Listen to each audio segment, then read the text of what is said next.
Okay, let's just jump right in. We're at the end of the year, and it feels like we need an urgent briefing on the major shifts happening in corporate finance, macro, and, well, the whole geopolitical landscape. It really does, because what we're seeing is this incredible split between where massive capital is flowing and how the world's political systems seem to be fracturing. Explosive growth on one side and strategic retreat on the other. Exactly. So we absolutely have to start with the capital. No question. The AI arms race is just moving at a pace that's, frankly, hard to believe. ByteDance is a perfect example. They're planning a jaw-dropping $23 billion in AI capex. Just for next year. Just for next year. And that's all aimed at getting their hands on next-gen hardware. Specifically NVIDIA's H200 chips and locking down huge data center leases. $23 billion is, that's a national defense budget for a mid-sized country. It's staggering. But what's so interesting is what NVIDIA is doing at the same time. Right, the countermove. Right. While everyone is scrambling for their chips, NVIDIA is strategically reorganizing its own cloud division. They're stepping back from competing directly with the big cloud providers. Exactly. It seems like a brilliant pivot. If you're the one selling all the picks and shovels in the gold rush. Why would you alienate your biggest customers, Amazon, Google, Microsoft, by opening a mine next door? Precisely. They're doubling down on being the indispensable middle layer, the enabler, not the competitor. It just maximizes their adoption across every single platform. But this capital rush isn't just about computing. We're seeing huge moves in health innovation, too. Oh, yeah. The Novo Nordisk news, that's a big one. Wegovy getting U.S. approval as the first oral GLP-1 for weight management. For anyone who's not familiar, these are the drugs that regulate appetite and blood sugar. And until now, they've been almost exclusively injectables. Daily or weekly injections, which is a huge barrier for a lot of people. A huge barrier. Moving from an injection to a pill is a total market transformation. It makes it so much more accessible. You're suddenly moving from a patient group that's comfortable with needles to, well, potentially the entire adult population. It's a game changer. Absolutely. But even with these huge leaps forward, you still have these legacy liabilities hanging around. You mean like the J&J verdict? Exactly. Johnson & Johnson being ordered to pay $1.5 billion in a talc asbestos case in Baltimore. Wow.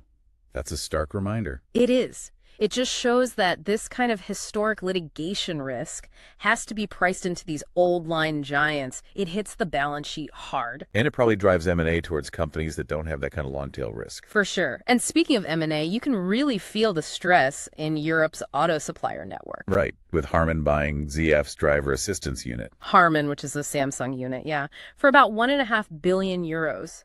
It signals that the transition to EVs and ADA is creating real distress for traditional suppliers. So ZF is offloading a high-tech division just to manage its capital. It's M&A driven by necessity, repositioning for the future. Okay, so let's pivot from the corporate chessboard to the big picture. The U.S. macro situation, it feels very mixed. It's a total paradox. Q3 growth was really strong, driven by consumer spending and business investment. Which sounds great on paper. It does, but all that momentum just cooled off in the final quarter.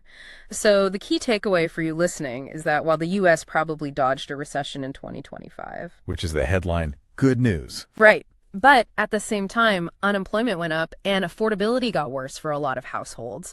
So it was a technical recovery that didn't actually feel like a recovery for many people. That's a really important distinction. Now, what about China? Their big push for tech self-sufficiency seems to be hitting some snags. It's proving extremely expensive. The state is pouring capital into creating these national tech champions, but that means they're diverting resources away from stabilizing other critical areas. Like the property market. Especially the property market. We saw a direct consequence of that when Vanke, the huge developer, just narrowly avoided a default. How close did they get? They needed their onshore bondholders to approve an extension on a $2 billion CNY repayment. It was a near miss that shows that foundational crisis is nowhere near over. Meanwhile, in Europe, you see political friction causing market risk. France had to rush through an emergency budget just to avoid a government shutdown. Yeah, the talks just collapsed. But then right next door in the UK, the sentiment picture is a bit better. A bit more optimistic. A little bit. The Lloyd's barometer rose 5 points to 47% after their budget. It just shows how a focused fiscal action can shift business confidence, even if it's just symbolic. And then you've got Japan holding the line. Completely. Prime Minister Takaichi came out and firmly rejected any irresponsible bond issuance or tax cuts, citing their massive national debt. which really captures the global tension perfectly. You have this constant struggle between the political desire for stimulus and the economic necessity of austerity. Okay, this brings us to capital flows and what's making the markets anxious. The debt surge has been historic. It really has. In the U.S., investment-grade corporate bonds. We saw a near-record $1.7 trillion sold this year. And here's the wild part. Yeah. How much of that was AI related? Roughly 30% of the net issuance. 30%. And it's expected to climb even higher in 2026. The market is betting the farm on this one single technological trend. It is, which raises all sorts of questions about risk.